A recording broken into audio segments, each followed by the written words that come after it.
일제강점기 강제동원 피해자들이 최근에 일본의 유명 건설사 두 곳에 대해서 추가로 손해배상 청구 소송을 제기한 것으로 저희 JTBC 취재 결과 확인됐습니다. 이로써 올 들어 소송이 제기된 곳들까지 모두 합치면 배상 책임을 지게 될 가능성이 커진 일본 기업은 모두 10군데가 넘는 것으로 집계됩니다. 내일이면 미쓰비시와 일본 제철에 대한 대법원 판결이 나온 지 꼭 1년입니다. 이 문제로 일본은 수출 규제라는 강수를 둔 바 있는데 이제 한일 간의 갈등은 제2라운드에 돌입한 셈입니다. 먼저 김선미 기자의 보도입니다. 강제동원 피해자들이 새롭게 손해배상 청구 소송을 제기한 기업 두 곳은 일본의 구마가이구미와 니시마스 건설입니다. 두 회사는 모두 일본 내에서 20위 안에 드는 유명 기업으로 새롭게 손해배상 소송 기업 명단에 이름을 올렸습니다. 이 두 곳까지 소송이 걸리면서 강제동원에 대한 책임을 지게 될 가능성이 큰 일본 기업은 10곳이 넘게 됐습니다. 민주사회를 위한 변호사 모임과 관련 단체들은 피해자들이 강제동원 당시 가족과 주고받은 편지 등까지 모두 모아놓은 상태입니다. 강제동원의 실상을 담고 있는 만큼 법원에 증거로 제출하겠다는 겁니다. 마침 니시마스 건설의 경우 2009년과 2010년 중국의 강제동원 피해자에게 화해금 47억 원 상당을 지급하고 기자회견을 열어 공개 사과를 한 적도 있습니다.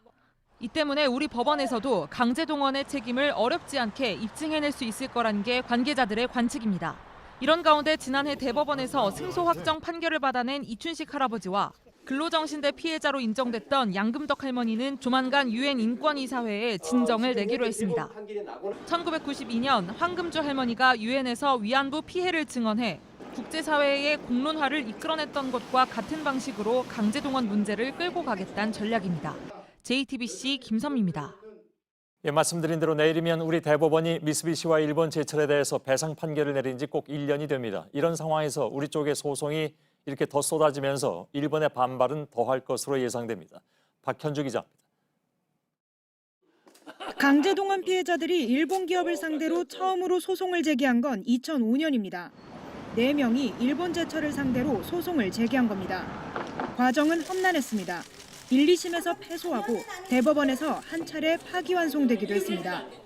하지만 13년간의 긴 싸움은 꼭 1년 전 내일 대법원이 피해자들에게 1억 원씩을 배상하라고 명령하는 걸로 막을 내렸습니다. 이제 이 판례가 생긴 만큼 새롭게 제기된 소송들의 경우 대법원의 판결이 빨라질 수 있습니다. 문제는 일본의 반발입니다. 대법원 판결 9개월여 만에 일본 정부는 사법부의 판단을 행정부더러 뒤집으라는 억지를 쓰며 수출 규제에 돌입했습니다. 여기에 피해자들이 유엔 인권이사회 진정을 통해 위안부 문제처럼 강제동원에 대한 국제사회의 공론화를 꾀하는 것도 일본 정부로서는 큰 부담입니다. 이들 조치의 여파에 따라 한일 충돌도 2라운드에 돌입할 가능성이 큰 겁니다. 이에 대해 정부 당국자는 피해자 개인이 제기한 소송에 정부가 개입할 수는 없다면서도 강제동원 문제 등에 대한 한일 간 포괄적 협의가 필요한 상황이라고 말했습니다.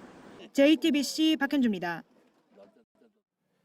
일본 정부는 당연히 1년 전 우리 대법원의 배상 판결도 통째로 무시하고 있습니다. 이 때문에 이르면 연말부터 강제동원 일본 기업들의 한국 내 자산을 현금화하는 조치를 취할 수밖에 없는 상황인데 오늘 일본의 외무상은 그렇게 하면 가만히 있지 않겠다는 취지로 엄포를 놓고 나섰습니다. 이한길 기자입니다. 일본 외무상은 오늘 기자회견에서 강제동원 배상을 위해 일본 기업의 한국 내 자산을 현금화하는 것 있어서는 안 될 일이라고 주장했습니다. そのようなことが起こった場合は、日韓関係はさらに深刻な状態になる。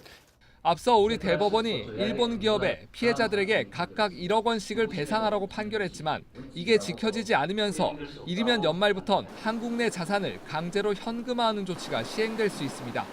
하지만 일본은 판결을 통째로 무시한 채 오히려 엄포를 놓은 겁니다. 모태기 외무상은 지난달 강경화 외교부 장관에게도 이런 입장을 명확하게 전달했다고 덧붙였습니다. 그러면서 1965년 한일 협정으로 개인의 청구권은 말소됐다는 주장도 한 번 더 되풀이했습니다. でも今ですね、韓国側が国際法違反の状態を一刻も早く是正することが必要だと思っておりまして 앞서 지난주 이낙연 총리를 만난 아베 총리도 한국 대법원 판결은 국제조약을 깬 것이라며 같은 논리를 편바했습니다.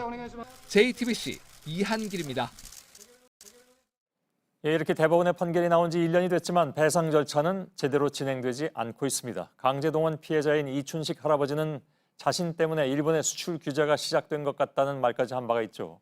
이수진 기자가 이춘식 할아버지와 역시 피해자인 양금덕 할머니를 다시 만나봤습니다. 이수진 기자입니다. 소송에서 이기면 사과와 배상을 받을 수 있을 거라고 생각했습니다. 하지만 기대는 또다시 무너졌습니다. 일본 사과를 해야 돼. 왜 생각하겠지?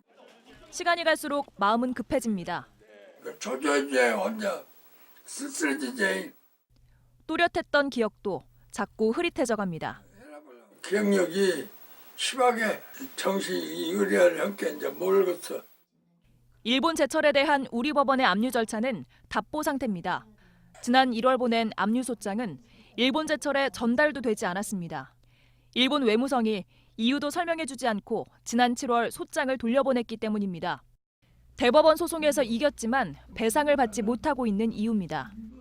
빨리 돌려보내줘야 되는데 그걸 6개월이라는 시간 동안 가지고 있으면서 돌려보냈다는 거에 대해서도 좀 속이 상했어요. 90 넘은 할아버지가 지금 이 결과를 계속 기다리고 있고 남은 생존자들은 일본이 시간 끌기를 하고 있다고 비판합니다. 그러나 절대 지지 않겠다고 말합니다. 우리 죽기만 바래. 나이가 다 90이 넘어나서 끝까지 해볼 거예요. 끝까지 지면 안 돼. 늙어서라도 이렇게 원한을 풀어준다고 저 좋은 일 있게 해준다건데 고맙지. JTBC 이수진입니다.